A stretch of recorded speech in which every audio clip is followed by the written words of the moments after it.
Voz do Trabalhador dessa semana vem outro convidado ilustre, muito conhecido também na nossa região, âncora aí de vários jornais que ele passou, tem uma profissão belíssima. Ele vai contar para vocês como ele começou como jornalista, onde foi, como foram as experiências dele, né, no trabalho. A gente sempre foca na voz, né, no trabalhador, e nós sabemos que hoje o jornalismo enfrenta muitas dificuldades, né, o Marcos Santana. Por quê? Inclusive, né, cerceamento da imprensa, redes sociais avançando em cima dos jornalistas, enfim. A gente vai conversar com ele, ele vai explicar como é que também está o mercado de trabalho, as condições hoje. Mas antes de mais nada, agradecemos aí sempre o nosso querido Marquito, maquiador, o Bianchi que deu espaço aqui para a Voz do Trabalhador e a nossa maravilhosa família da Juliana Albuquerque, que faz aqui toda a nossa produção. Querido Marcos Santana, como é que essa trajetória aí no jornalismo, um dos âncoras aqui da nossa cidade, todo mundo conhece, né, essa figura maravilhosa. Então, obrigado. Querido, me conte tudo. Obrigado, primeiro obrigado pelo convite aqui, me sinto muito honrado.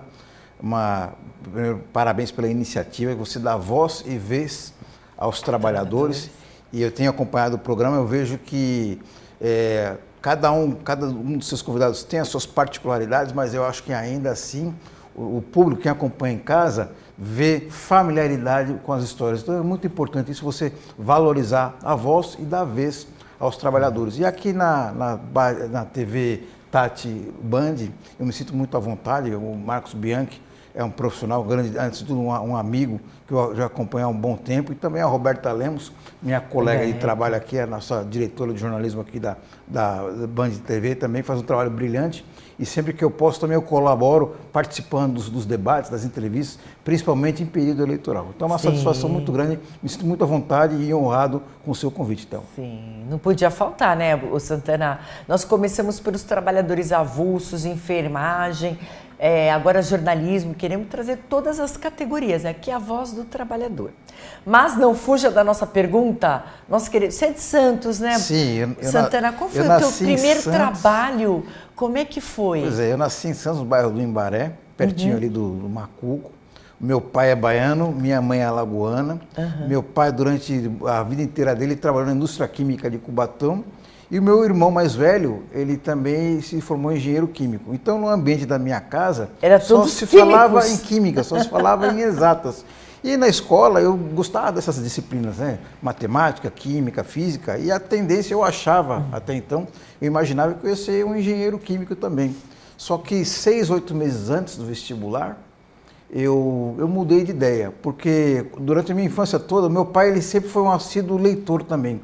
Ele lia bastante o Jornal da Tarde. Então, todo dia eu comprava o Jornal da Tarde e antes de ele ler, eu lia o jornal, né? Principalmente a parte de esportes e também outras atividades, outras sessões do jornal.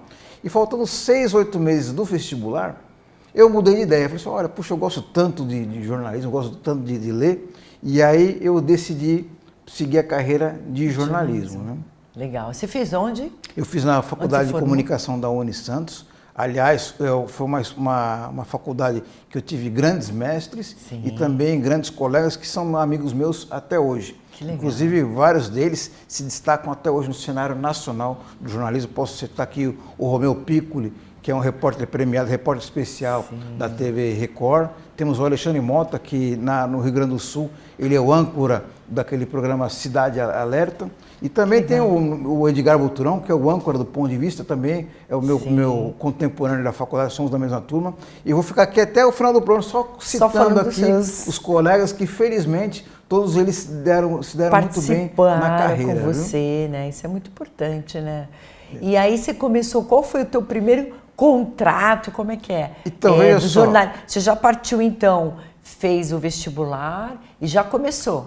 Na verdade, eu comecei a faculdade na Faculdade Metodista de São Paulo. Eu morava em São Paulo e lá eu trabalhei num jornal de bairro, lá no bairro de Ipiranga. E depois eu voltei para Santos. E aí o meu primeiro emprego de jornalismo aqui na Baixada Santista foi no Jornal Vicentino. E lá foi o meu primeiro registro em carteira profissional. Mas como eu não era formado, eu não podia ser registrado como jornalista. Então eu fui registrado como escriturário. Sim. A partir daí, depois passei por vários outros jornais, depois passei um período em São Paulo também, trabalhei em outros jornais, trabalhei na Folha de São Paulo, o Diário Popular, Folha da Tarde, e depois eu retorno para Santos. Na faculdade eu já trabalhava com outros jornais também. Você gostava de redação, né, Santana? Eu sou jornalista de jornal impresso, né? Aliás, é um tipo de jornalismo que parece que já está entrando em extinção por conta da internet e das mídias digitais, mas a minha formação é de jornalista de veículo impresso, né?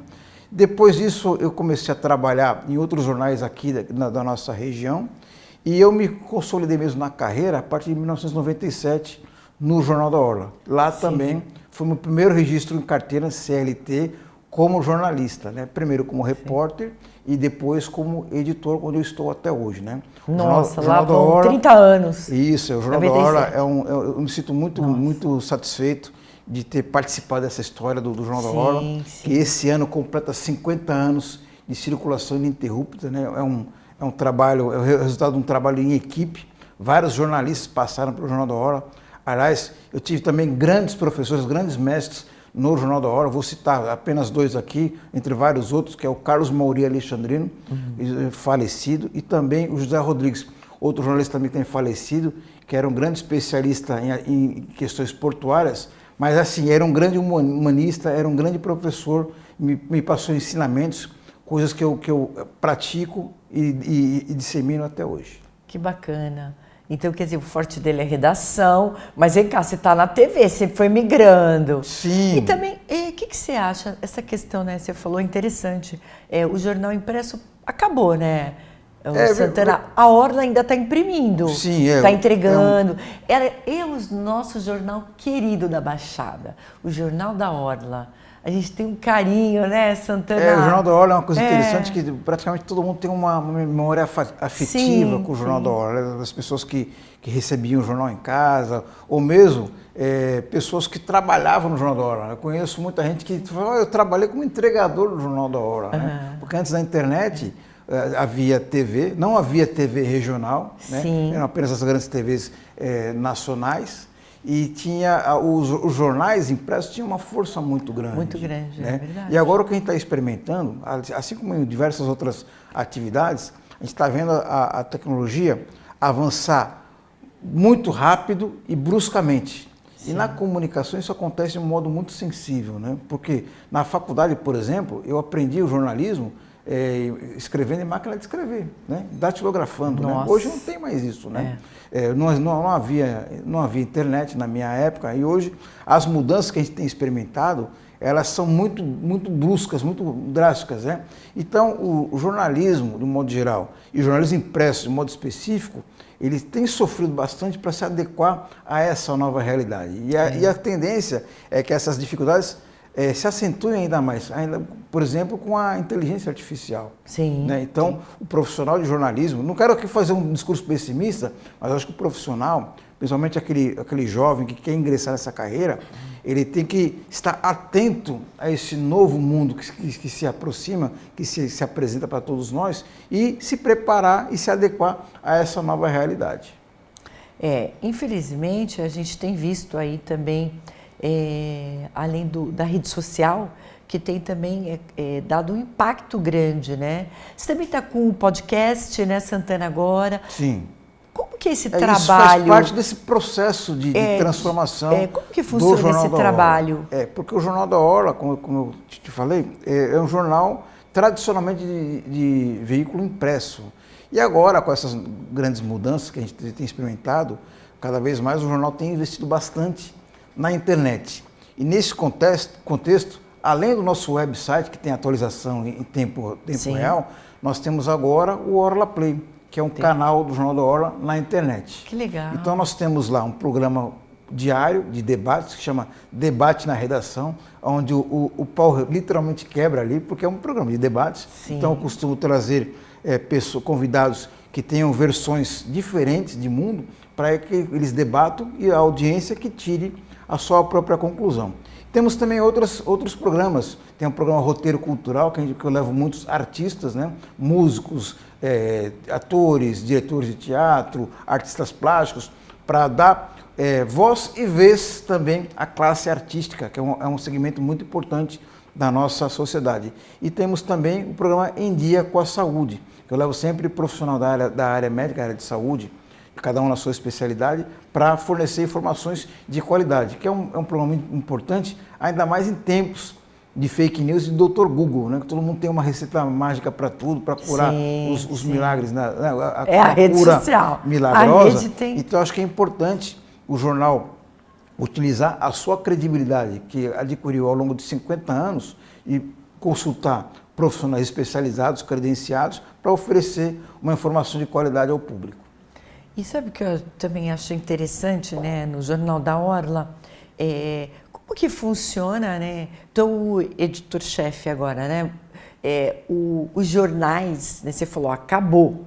Como que vocês... Calma, está acabando. Está acabando, mas vamos dizer a distribuição está num hoje... processo de transformação, né? Sim, porque, por exemplo, porque agora vocês... o Jornal da Hora ele chegou a ter 60 mil exemplares distribuídos gratuitamente. Isso não muito tempo atrás. Então, essas mudanças aconteceram muito rapidamente e o jornal está se adequando a isso, né? Hoje temos uma tiragem de 10 mil exemplares, quer dizer, muito menor do que era anteriormente, e o jornal ele tenta se ressignificar nesse contexto, que eu acho que a grande aposta, o nosso grande ativo, o que é? É a credibilidade, é a tradição. Como você falou muito bem, né? Hoje, em termos de redes sociais, em termos de geração zap, né? Sim. Então, a informação de qualidade conta muito. Então, para você receber uma informação de qualidade, você tem que apostar o quê? Na credibilidade do veículo de comunicação. Né? Que é o que o Jornal da Orla tem, né? A credibilidade há mais de...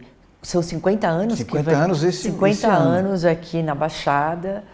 Nós vamos fazer um break. E aí o nosso querido Marcos Santana vai continuar falando aí do trabalho dele no jornalismo, né? Ele é um jornalista que é CLT, né? Que hoje está bem complicado, até porque nós vemos aí todas as emissoras mudando também, né? A pejotização, né? Passando tudo para PJ, mas ele vai falar isso aí depois do break. Até daqui a pouquinho. De segunda a sábado, 7h20 da noite, Jornal da Band. Voz do Trabalhador, voltando aqui, contando a história do Marcos Santana, um jornalista. E ele falou de todas as experiências, né? O forte dele é da redação. Jornal impresso, né, Marcos? Que está em extinção, mas eles estão aí se adaptando às novas tecnologias, podcast, toda essa parte digital que está entrando. E ele ia contar, ele também teve uma experiência como professor. Sim. Conta aí, salários maravilhosos, como é que era? Não, que na verdade, é mais sacerdócio, né, Marcos? Que na verdade, assim, eu acho que quando você é convidado para você dar aula numa faculdade, pelo menos eu avalio como se fosse uma contribuição que você vai dar. Eu não vi a vantagem financeira. Logicamente, a gente tem as nossas contas para pagar, mas na minha decisão, isso aí não foi o aspecto fundamental para eu decidir dar aula. Eu dei aula durante 7 anos, eu dei aula em 2 universidades aqui da nossa região, a Unimonte e a UNAERP, e eu achei que eu fiquei muito satisfeito, porque ao mesmo tempo que você oferece a sua experiência, o conhecimento, você também recebe aquele frescor da juventude, aquela expectativa, aquela ânsia de fazer as coisas acontecerem, né? E eu dei aula em várias disciplinas, desde a introdução ao jornalismo até o jornal laboratório, que é onde os alunos realmente eles colocam em prática todos aqueles conceitos que eles recebem nas aulas. E uma coisa interessante que eu testemunhei é essa também a mudança no processo de ensino-aprendizagem. Porque anteriormente, como é que eram as aulas? Era o professor, aquele todo-poderoso conhecedor de todas as informações que passava, né, de cima para baixo as informações, e o aluno passivamente recebia. Hoje não. O professor universitário, ele é um facilitador para que o aluno ele adquira o conhecimento, que ele vá atrás do conhecimento. Então, esse processo é um processo de troca entre o aluno e o professor. E Quanto tempo você ficou dando aula? Durante 7 anos. 7 anos. Durante 7 anos. Então o professor, ele vai indicando os caminhos, mas o caminho quem trilha é o estudante, é o aluno. Sim. E muitas vezes a experiência do aluno é muito enriquecedora até para o professor, que ele dá um feedback diferente, ele oferece uma nova visão de mundo, inclusive para o professor. Sim, e você falou também da questão no Jornal da Orla agora, todos esses anos que você está agora, editor-chefe, enfim, vocês estão aí, diminuição dos exemplares, com o podcast, e aí você também começou na TV, né? Sim. Agora TV, jornal, como que é, a TV assim? Thelma, confesso que o primeiro convite para participar de um programa de televisão eu recusei, porque eu falei, não tem nada a ver, a minha praia é jornal impresso, e eu recusei. Aí depois, em 2004, o Edgar Boturão, que ele já era o comandante do programa Ponto de Vista, mas naquela ocasião na VTV, ele começou a entrevistar candidatos a prefeito aqui da nossa região, né? Santos, São Vicente, Guarujá. Legal. E aí ele me convidou para auxiliar nessas sabatinas, nesses questionamentos. Sim. Então foi minha primeira experiência, isso foi em 2004, né?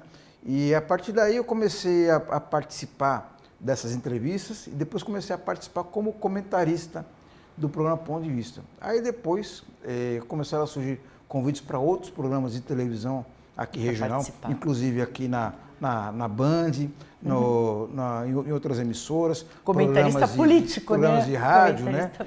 Porque, na verdade, eu me sinto muito honrado de aceitar esses convites, porque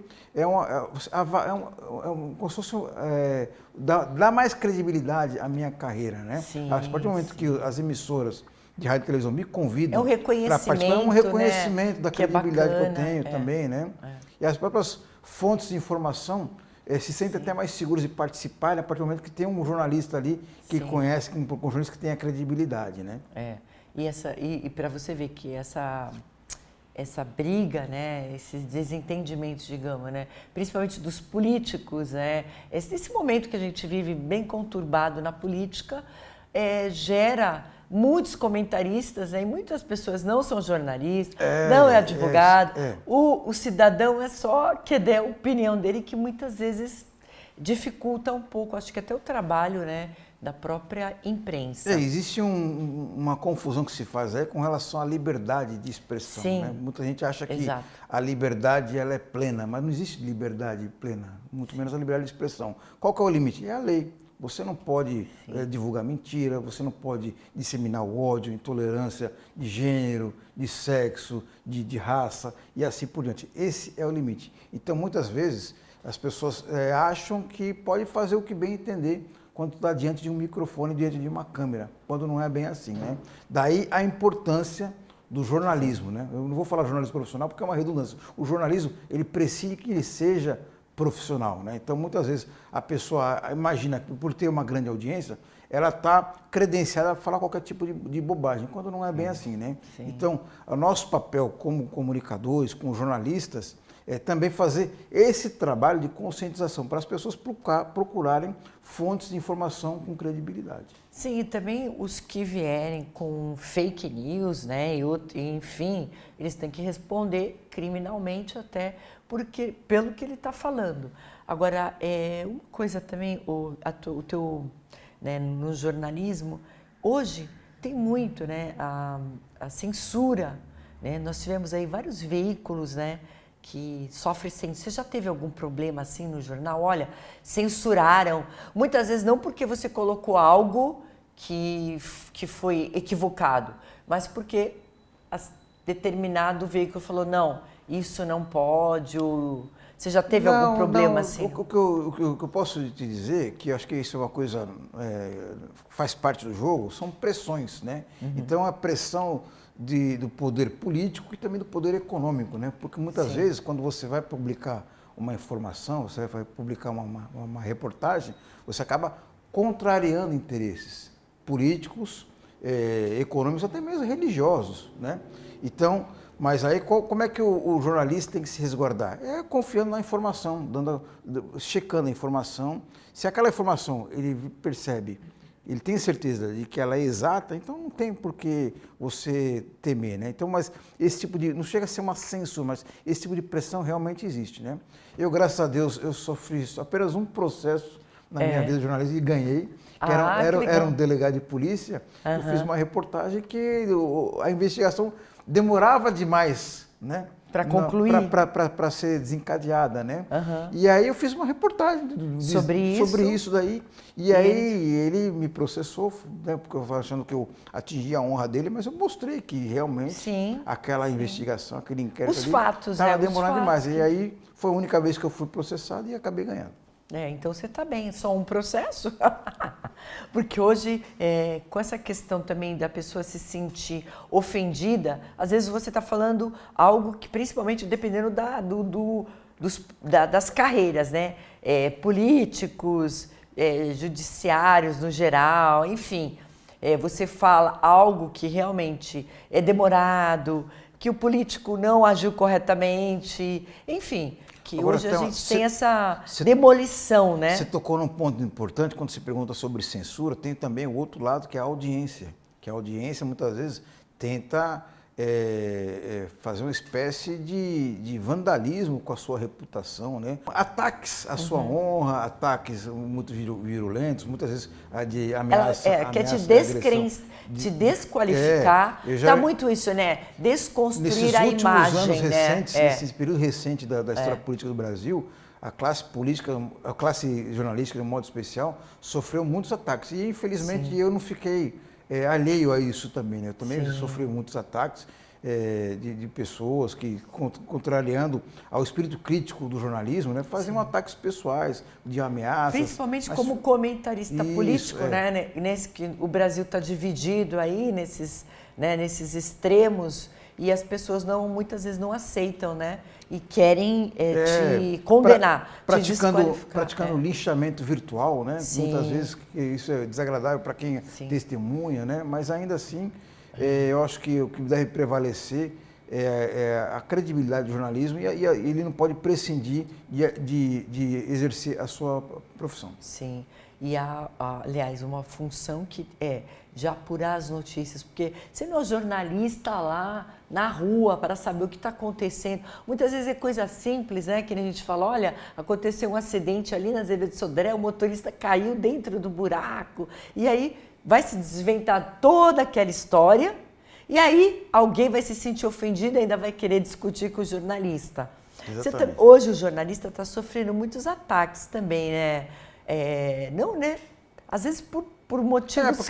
Porque muitas vezes a pessoa ela fica contrariada com um fato que a desagrada, né? Porque ela imagina ou gostaria que fosse outra coisa. Então ela fica contrariada com os fatos e acaba descontando do pobre do jornalista. Né? Mas a carreira de jornalista não é só a diversidade, não. Eu pessoalmente, eu tive grandes momentos, assim, eu pude conhecer, isso é uma coisa que a profissão me proporciona, de conhecer personalidades muito importantes, né? Então, a Dilma Rousseff, eu vi você andando com ela. Isso, pela Baixada, aquela foto, pela Baixada. Ali ela era chefe da Casa Civil e era candidata na primeira eleição para presidente, né? E aí eu fiz algumas perguntas que incomodavam ela ali, e ela me respondeu também de um modo bem assertivo, assim, já demonstrando que ela tinha uma personalidade muito forte também, né? Mas também tive bons momentos. Por exemplo, eu entrevistei o Pelé, né? Ai, que legal. Em algumas ocasiões, né? E o Pelé foi uma coisa curiosa, que durante muitos anos eu nunca conseguia estar presente num evento que o Pelé estava em Santos, né? Porque o Pelé tinha uma agenda internacional e poucas vezes ele vinha a Santos. E quando ele vinha, eu não conseguia ir naquela entrevista, né? E aí, depois da primeira vez, durante várias vezes, eu entrevistei o Pelé, né? Entrevistou o rei, olha só que matéria. Foi uma satisfação muito grande, a ponto de quando ele me via numa cobertura, ele me chamava pelo nome, né?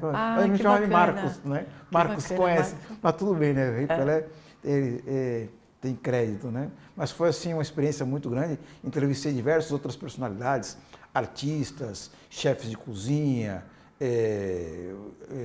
vários outros assim, né? Que se eu ficar também relacionando aqui, eu vou ficar até amanhã também. Mas isso é uma coisa muito gratificante, né? Ver pessoas que ajudam a escrever a história, né? E você ali, além de ser testemunha ocular, você também tem a oportunidade de conhecer pessoalmente, né? Não, isso é muito bom. Queridos, estamos chegando ao final. Já. Marcos Santana, foi um prazer, viu, querido? Espero te encontrar mais vezes, que você também venha aqui contar mais histórias.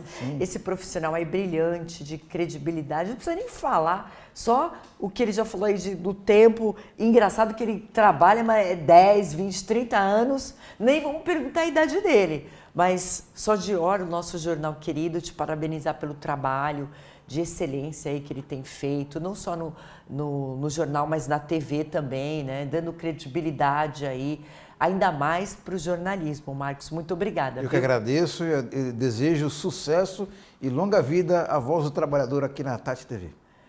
E você que ficou assistindo, muito obrigada e que a Voz do Trabalhador tenha longa vida e semana que vem estaremos com vocês.